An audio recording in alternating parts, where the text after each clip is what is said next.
Merry Christmas, everybody. Merry Christmas Eve. Yes, we're still knocking out the podcast on 𝗬𝗏𝗠𝗏𝗏TV. I'm going to have 𝗬𝗏 on today. He's coming on very soon, and we're going to be talking about silver going through the roof. That was an obvious marker. Well, we're here.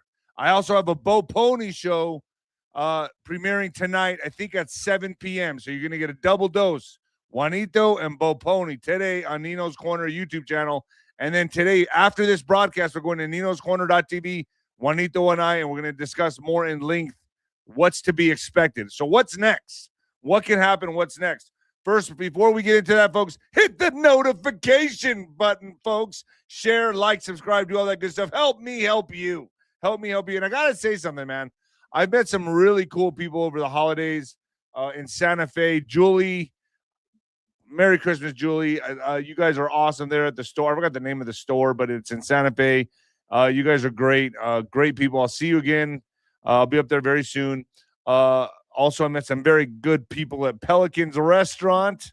And I gotta say, man, there's a lot of good people watching these shows, and they come up to me and, I always think they're gonna talk to me about boxing. And no, it's kind of weird. It's kind of a weird thing, but I appreciate it.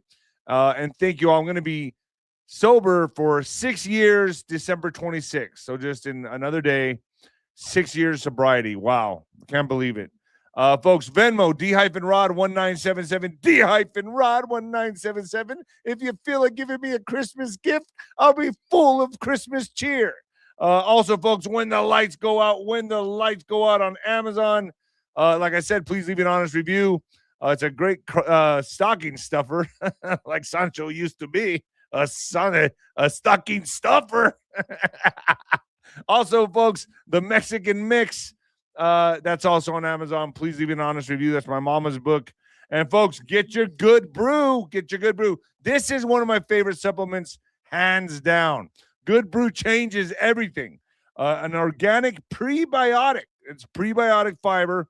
Spore foaming probiotics, nature's combo that survives acid and coffee heat, no preservatives or processing aids.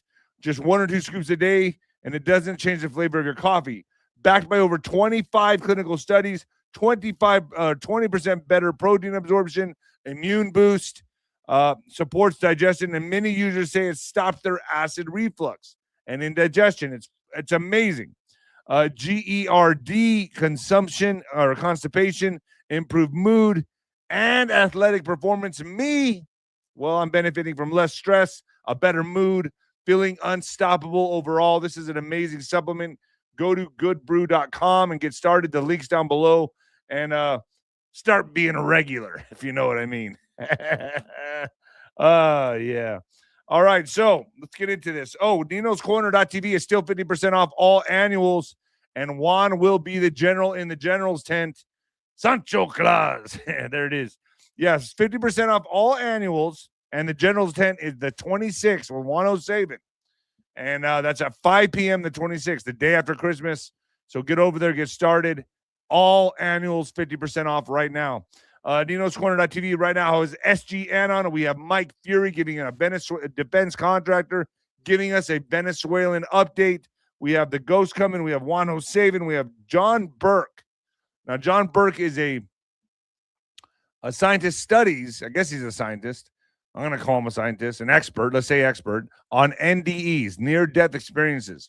So he's done a lot of studies on this, thousands of testimonials on this stuff. It's going to be very interesting to hear from him what these people have experienced once they cross over. So John Burke is coming on the show, near-death experiencer, or not experiencer, but I guess near-death experience expert.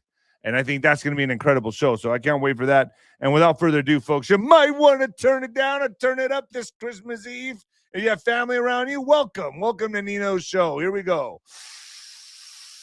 Coming at you live from the apocalypse, folks. Yeah.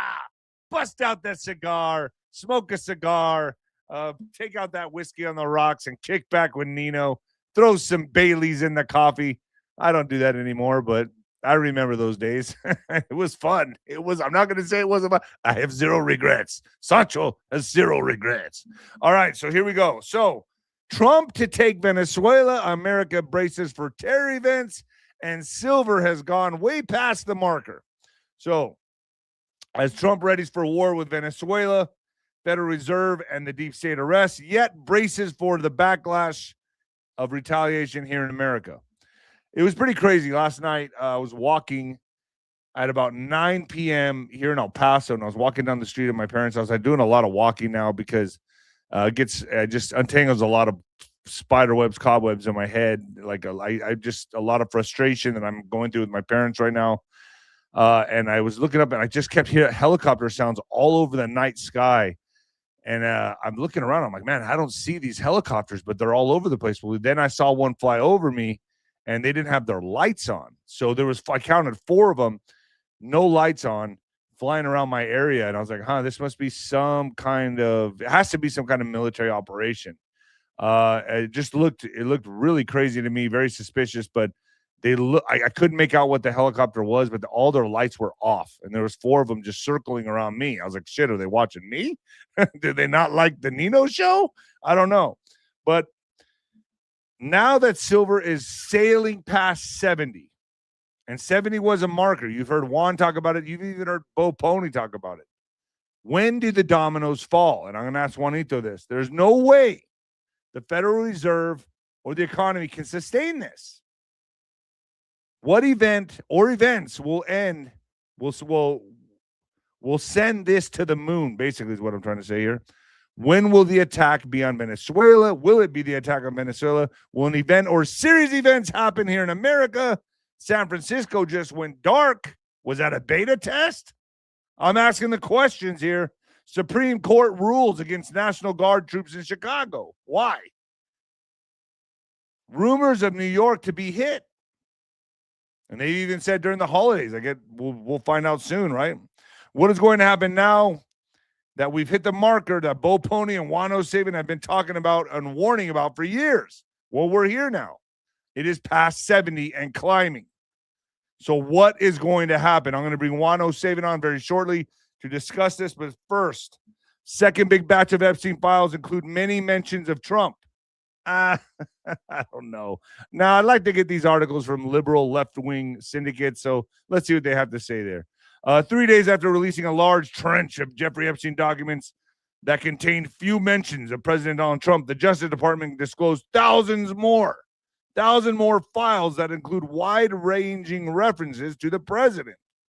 The documents show that a subpoena was sent to Mar-a-Lago in 2021 for records that pertained to the government's case against Ghislaine Maxwell. See, folks, all you got to think about it, the Democrats really wanted to bury Trump. They would have pulled this up out of their trove in 2020 and buried him right then and there. They got nothing. I'm not saying Trump wasn't mentioned by Jeffrey Epstein and other people. Why? Because, Trump's a very prominent, wealthy figure. And obviously, you've seen Jeffrey Epstein at Mar-a-Lago. But I'm going to bank and I'm going to put all my money on Trump never went to the island, baby. He never went. And that's what's going to be shown here. And did he rub shoulders with these people? Yes. I rubbed shoulders with Don King, Bob Arum, a lot of crooked boxing promoters. I wasn't affiliated with them. Just saying, folks, when you're in that circle around those people, you're rubbing shoulders with very prominent people, you meet everybody. And I'm not going to say or dismiss that Trump didn't like younger girls. Every guy does, okay? But I'm betting they were of age. They were of age. I'm going to bet on that. The documents show that the subpoena was sent to Mar-a-Lago in 2021 for records that pertain to the government's case against Ghislaine Maxwell, Epstein's accomplice in sex trafficking. They include notes from an assistant U.S. attorney in New York about the number of times Trump flew on Epstein's plane, including one flight that included just Trump, Epstein, and a 20-year-old woman. A 20-year-old woman. 20. That's of age. According to the notes. The newly released documents also include several tips that were collected by the FBI about Trump's involvement with Epstein and parties at their properties in the early 2000s. The documents do not show whether any follow-up investigations took place or whether any of the tips were corroborated. In a statement Tuesday morning, the Justice Department said some of these documents contain untrue and sensationalist claims made against President Trump that it characterized as unfounded or false. Nevertheless, out of our commitment to the law and transparency, the DOJ is releasing these documents with the legally required protections for Epstein victims, the statement said. So this is going to be very, very interesting. I'm going to get Juan's opinion on this. But first, John Brennan's lawyers confirm he is the target of Florida grand jury probe, asked the judge to intervene. Former CIA Director John Brennan's lawyers have taken the extraordinary step of confirming their client is a target of a criminal grand jury investigation in Florida and are asking the chief federal judge in Miami to stop the proceedings on the grounds that the Justice Department is judge stopping. The revelations came in a letter that defense lawyers Ken Weinstein and Natasha Harnawell Davis said sent Monday to the U.S. District Judge Cecilia Atolanga, a George Bush appointee to the bench who supervises the Miami Federal District Court.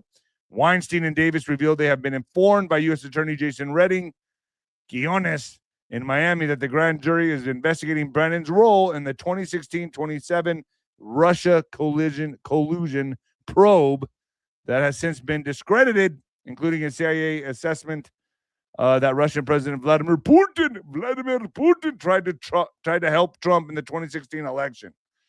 So they're going to try. And my question is, when the hell is any of this going to go military? So with that being said, I want you to know there's going to be a delay here. Juan is at an airport, so there's a delay. So it might be a little frustrating to hear us talk a little bit, but there's a little bit of a delay. Juanito, can you hear me? Juanito. Nino.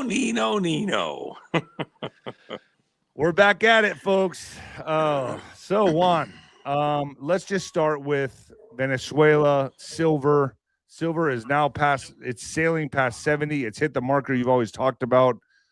What do we expect from here?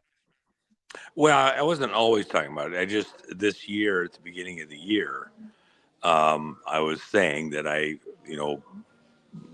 was of the opinion that we would see silver somewhere around 70 by the end of the year. And I repeated that numerous times as we got into the spring and the summer that, there was a hold at 40.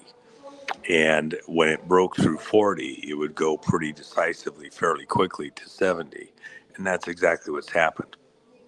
So we came up, hit that hold, spent several months there, bouncing around high 39, 40 range, and then finally broke through and up here at 107, at 70. By the way, do you know what the atomic weight of silver is? Well, you told me. You can tell my audience. It's 107. Anyway, 107, baby. I've followed silver fairly hard for quite a long time, all the way back to the stuff I did in the 80s. And so I've been in that zone for a very long time, called to close the silver window in England literally almost 6 weeks in advance. And when nobody thought that was ever going to happen, and they just thought that was crazy. So I've been in this zone for quite a long time. That said, I think it's very important. Anybody that says they know exactly what's going to happen next or where the numbers are going to be, I'd be pretty highly suspicious of them. And the reason is because we're in uncharted territory. And so I can tell you what circumstantially is going on in the background and why silver's in a precarious situation on the numbers. Anybody from this point forward should be presumed to have some insider thing, even over at Treasury and all of these various companies. They know what's coming, that there's a lot of pressure, upward pressure there, but there's no map that's precise. It's going to go up. But is there going to be some kind of event or series of events that kick it to the moon? Well, we're already in the midst of them. the problem is silver is an industrial metal. So you have to use it for things like microchips, electrical connections, the ones that people think of, solar panels, things like that, all need silver to get a great contact. I have a friend that designed a very specialized type of battery energy storage system back in the 80s and 90s, and it used a glassified form of silver. I came up with something using a different metal and silver in this glassified form that I think is better. And from a production standpoint, it's very costly to build the factories to do it, but the end result product is stunning. The difference. His was heavy, mine's light, and with a little bit greater energy density. So there's stuff that's going to involve silver. And remember what Trump is doing with the tariffs. He's forcing companies, instead of manufacturing overseas, to come back to America, open plants again, employ people here. And those plants, including the microprocessors, the servers, server farms like that, all of that's going to require silver. Plus, we're in the process of rebuilding not just our military, but taking other countries' military to new levels.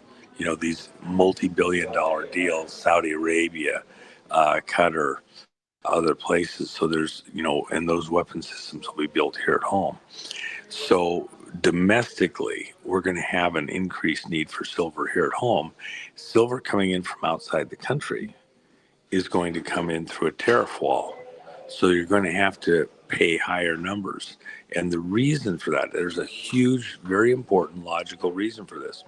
We want the miners to turn the mines back on. We want to start mining our own metals here in America. We have vast resources all over the place, including in Canada. And we need those mines turned back on where we're not at the whim of some of these foreign countries, including especially China. So, including also with Russia, we have sanctions on them. And so the price at the lower prices wasn't enough to justify turning these mines back on. You have huge capital investments, long periods of time to get the return. Right now, silver is just a byproduct of other big mining projects such as copper. We have great silver mines in America. You just have to have a number that's high enough to justify the capital investment. Juan, let me ask you this. Etc. Where do you see silver going by the end of the year? I mean, that's just a few days away, but could it hit 80? Could it hit 85? I think we're in the zone where it's probably going to end. But, when you're in the holidays, you'll get some players that come in and kind of spike things around. And certainly we're already, we've been up over 72. And there's a little bit of profit taking happening, some efforts to detune it. You have to picture in the background, there's huge players that have been gambling essentially all the way along. And when it punched through 70, it went through their stop limits where they were doing margins and all sorts of mischief. I don't bore everybody with it, but they were gambling and they lost a lot of money. For example, on Monday, I mentioned, I think with your audience, but certainly other audiences over the weekend, that I expected when the Asian markets opened, which is really late Sunday afternoon, where I was at, when they opened, I expected silver to jump dramatically, and it did. It went up $1.50 the first 5 minutes. Jeez. The Asian markets opened. Went up $1.50. Well, that's everybody jumping in because they had to get a safety position. They had to cover their positions. They could not be exposed naked to what was coming. And we really are kind of in that situation again now for the next few days. Unlike something where it's Thanksgiving and it's really just a U.S. holiday. Christmas is celebrated all over the world. You got New Year's celebrated all over the world. The markets are a bit more quiet worldwide, but the people that are trying to get ahead and know what's going on, they come in during the holidays. They do all sorts of mischief because everybody else is busy. And I think that mischief right now is getting positions further out. So one of the companies I talked with a couple of weeks ago, and I think I mentioned on your show, I did on some other shows, they were buying up silver, not completely finished silver. It was not final processed, and so it's a concentrate. And they were buying up all the concentrate from a couple of very large mines, world-class size mines, and they were buying it at $85 an ounce to cover them through the first quarter. Now, the reason that's that's not the whole story, because that's not final processed, and that wasn't inside the U.S. That was outside the U.S. They had to have this because otherwise their products don't work. Okay, they can't finish the factory. They'll have all sorts of stuff sitting there.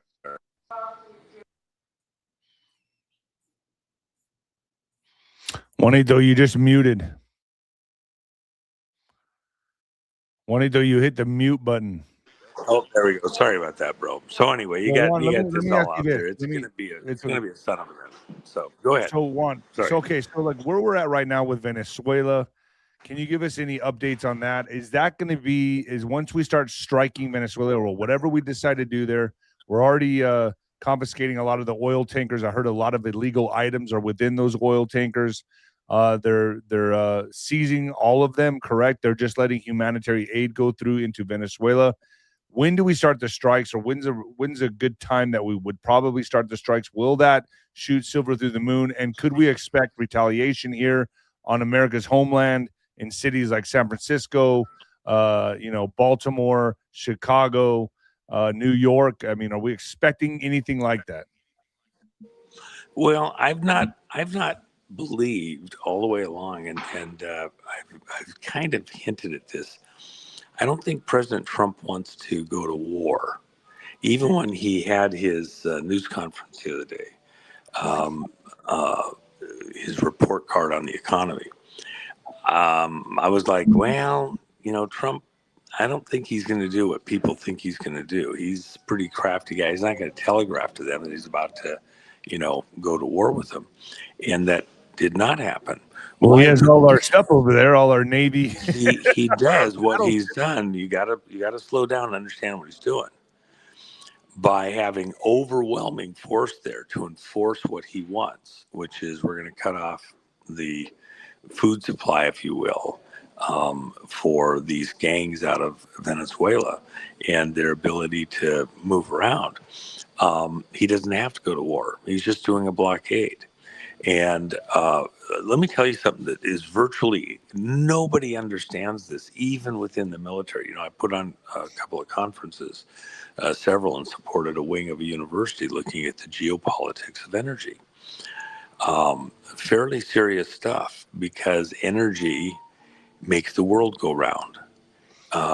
Nations, industries, if you don't have the energy, you could have the resources, don't have the energy to exploit it, to manufacture, to do things predictably, your country falls into the nose. All you have left is just to export the raw product. Somebody else makes the big money. So it's the geopolitics of energy. In this case, Venezuela has the largest proven oil reserves on planet Earth. Wow. Okay. And you got people that, when things really started to go back in 2010, literally the cat and dog population disappeared in Venezuela. Why? Because people were eating their cats and dogs. That's how bad it got. They've been barely surviving, not quite a decade now. It's horrendous. This was a place where you go to Venezuela and it was party town. It was beautiful. It was prosperous. Everybody had nice stuff.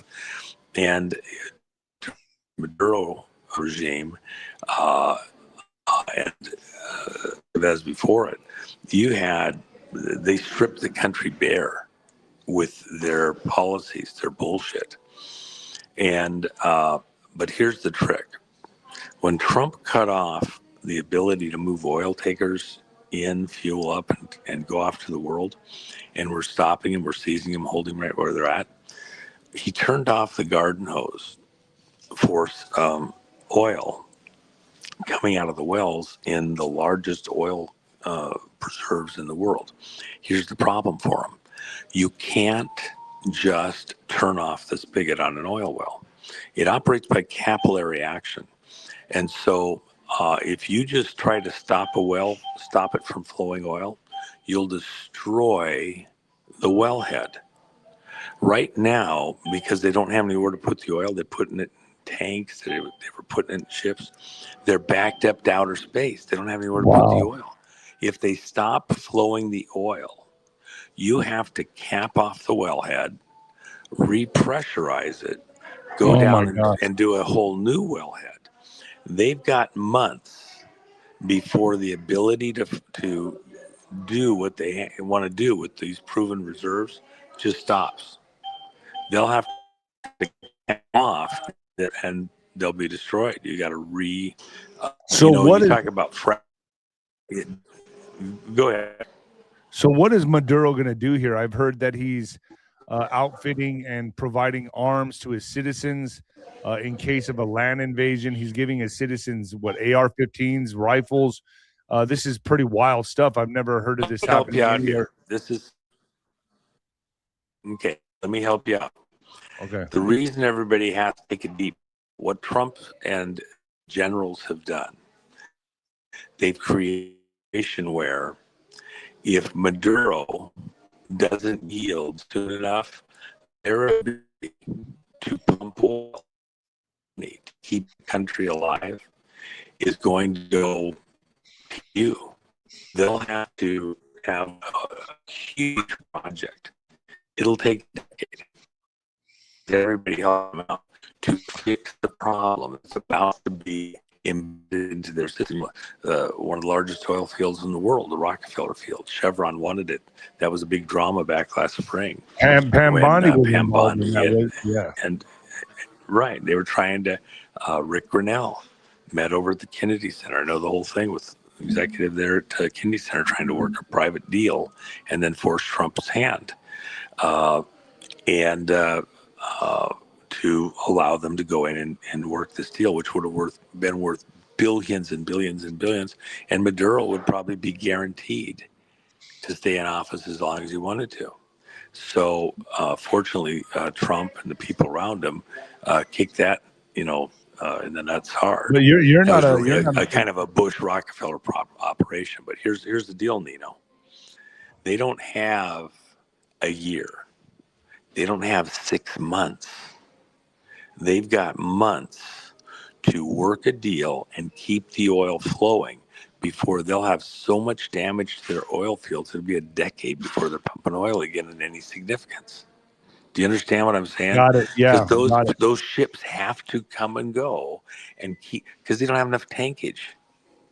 They can fill those tanks pretty quickly. So we're strangling them. We're strangling them like an anaconda. That's really it. And there's no advantage for us to go in and be indiscriminate. Remember, President Trump is the one that's trying to stop the killing in Ukraine. He's the one that thought one Iranian life was worth more than a $35 billion or $1 million drone. Okay, when Bolton and everybody else wanted to go in there and blow the place apart because they shot down a drone over their territory or in international water near their territory. Depending on Trump's not thirsty, and he doesn't, the thing pretty to look at, pretty to hold, but if you break it, it's sold. Okay, he doesn't want to go to war and hurt the Venezuelan people who are innocent. He wants to go after the gangs that have captured control of Venezuela. So who's gonna get Maduro? We have a $50 million bounty on Maduro out of the Justice Department. we're talking. He's you know, you got AR-15s. The people are going to be ready to go to war and everything else. Hold on, one. So it might. You know who's So going to turn in Maduro? Yeah, it's his own people that are going to turn him in, correct? Because they're going to want that 50 million. They're going to. Well, it won't just necessarily be his own people. It'll be the generals. The generals. His own generals. Right, because they're the ones that are actually there that he's trying to do stuff with. They're controlling the whole thing. And they're the ones that are, the country's going to go into some kind of chaos. Maduro so Maduro's got to know this. He's got to know this. Yes, he can't trust even the people around him, his own security. Wow. Doesn't he have Colombian security around him or something like that? Isn't his security? He can pay him all money. But again, you got other people that are running the military and stuff like that. Who's going to betray Maduro? It's going to be the generals. So we may not have to fire a shot. Well, that's the whole point. Why would we? Trump doesn't. It would only serve Trump's enemies to start a war. And remember, when he did his thing on the economy the other day, here's what Trump did that was so sneaky. He allowed that people around him were passing the word that we were getting ready to go to war. We were doing all sorts of demonstrative things around Venezuela, and it looked, you know, in the intelligence that went to China and Cuba and everything else, looked ready to go to war. And they let that happen. So when he denounced at the last minute this, you know, thing he wanted to do from the Oval Office, from the White House, and everybody thought it was going to war, all of the news agencies that hate him, that would never cover anything that he's got going, they suddenly cleared their schedules, moved the guests, called in their news people, got all ready. They were getting ready because they believed Trump was going to announce we're going to war with Venezuela, which he's not going to do. And they all covered it, not knowing what he was going to say next. So they had to be there. And then he gave a report card on where we're at in the country right now, economically, which they would, if they had known he was going to give that kind of a broadcast, they wouldn't have covered it live. They'd have had their talking heads come in and say what he said. They'd reinterpret, regurgitate what Trump said, and you wouldn't have actually heard Trump's voice. So he got them to cover him live, thinking he was going to tell everybody he's going to war, and he didn't. He gave us a report card, which is a line in the sand. Here's what we've accomplished so far this year. It was something short of a State of the Union. Now, the other thing you have to think about is the State of the Union under Trump, every time there's been some kind of a little drama around it. Is there going to be a problem when it comes time to State of the Union this time? That we're all caught up and we got to push it a day, or that people aren't going to want to watch, or it's going to be weighted to some certain subject. Remember, we have huge drama ahead this year between announcing a national emergency related to elections and what's going on in Ukraine and Russia with all of these threats to go nuclear, the situation down in Venezuela, and we haven't even started with Africa yet. They've got everything lined up, ready to go. They're gonna go after Ramaphosa in South Africa. The same way that they've gone after Maduro, and they're gonna go Venezuela. They're gonna go been saying it's Christian, right? That's why we're gonna go in there, but really, it's the minerals. Well, no, that's not actually. We don't.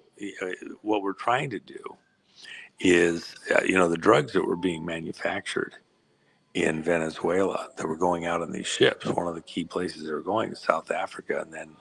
That was funding certain things going up into Europe. And the connection between Iran and South Africa. Remember, Iran is all in the Venezuela stuff. They were moving Quds forces up into the United States through Venezuela and in other countries around the area.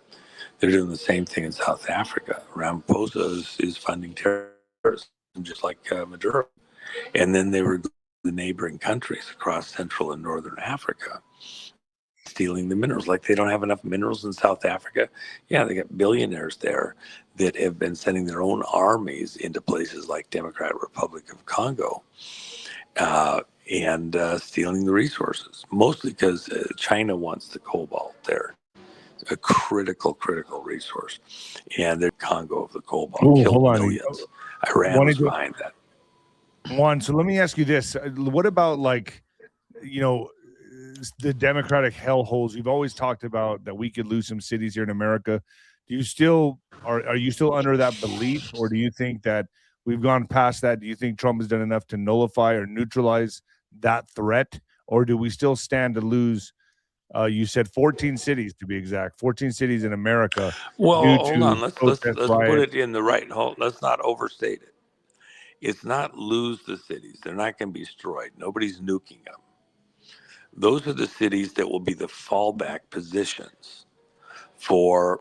We've shipped out a decent quantity of illegals, and we've got scheduled a lot more to go. We're still a long ways from any huge dent in that.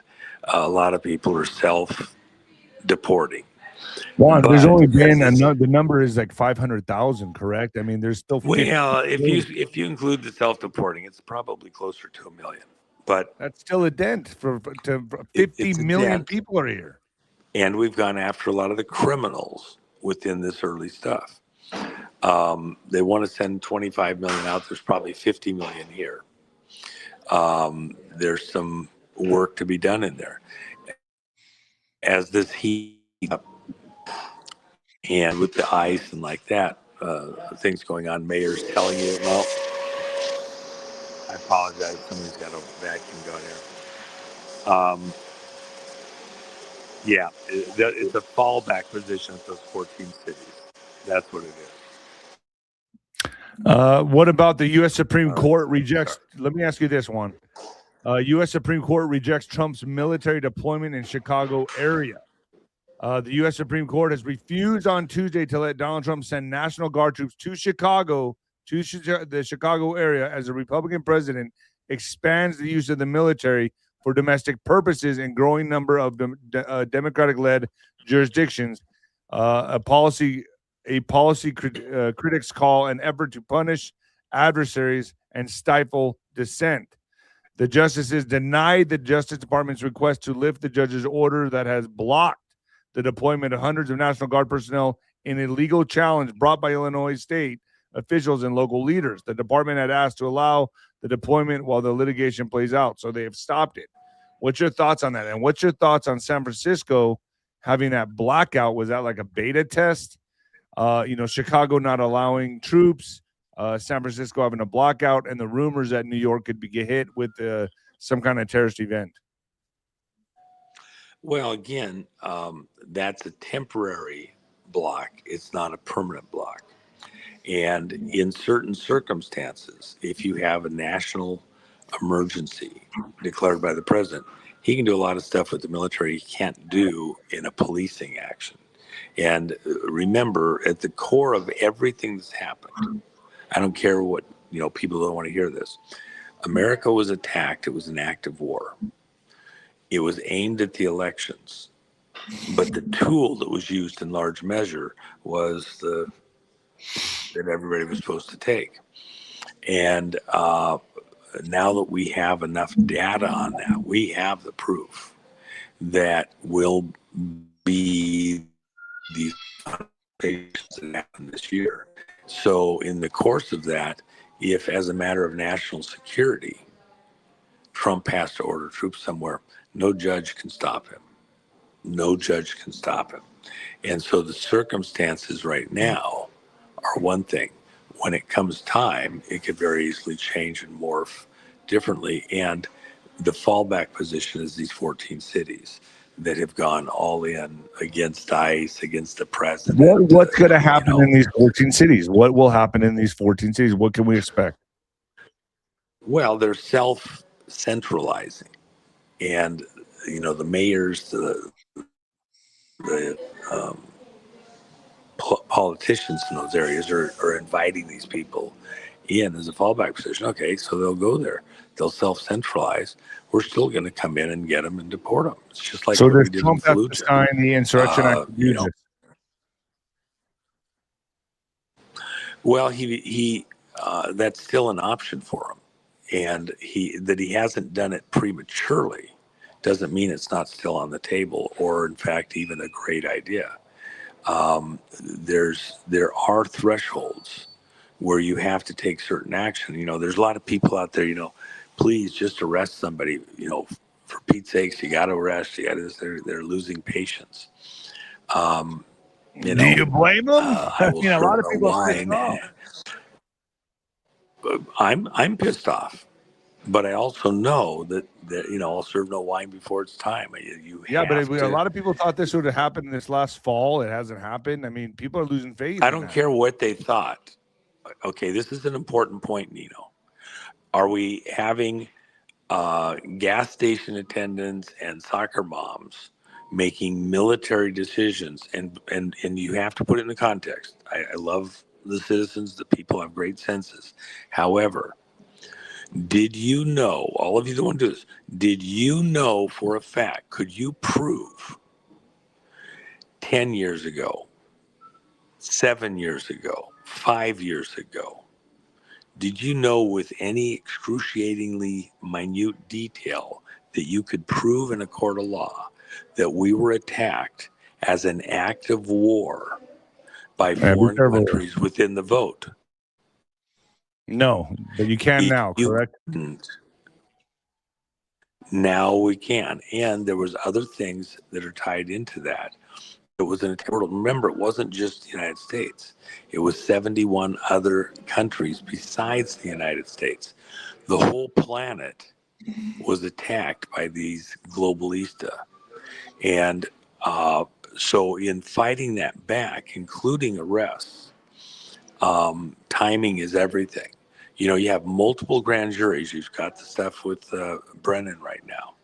Brennan's just one of hundreds involved in this. Look at what's going on in Georgia. All of the legal battle in Georgia, and now, finally, we have courts agreeing and letting the elections people go in and see the data from 2020.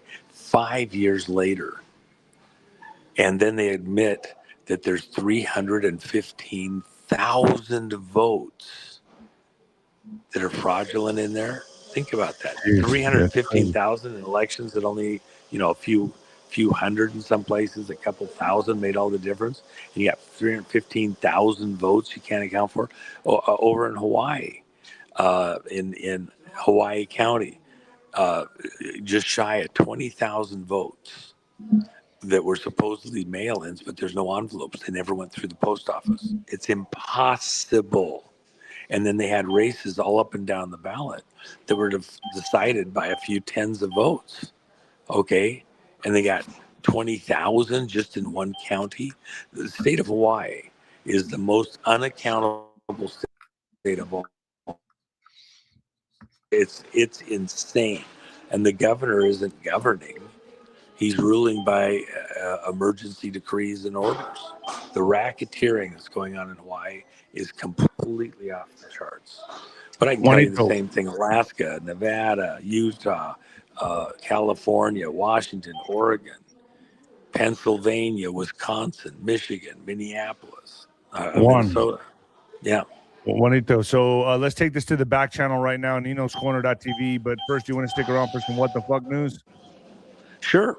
Yeah, I'm gonna little earlier segment, a little shorter segment today, folks. It's Christmas, it's Christmas Eve, so I want to get with my family. But first, folks, in What the Fuck news, China bans sharing obscene material, potentially including sexting. So the Chinese government has banned the sharing of obscene content in private online messages and increased the penalties for spreading sexual material, saying this would become a legal issue as well as a moral one.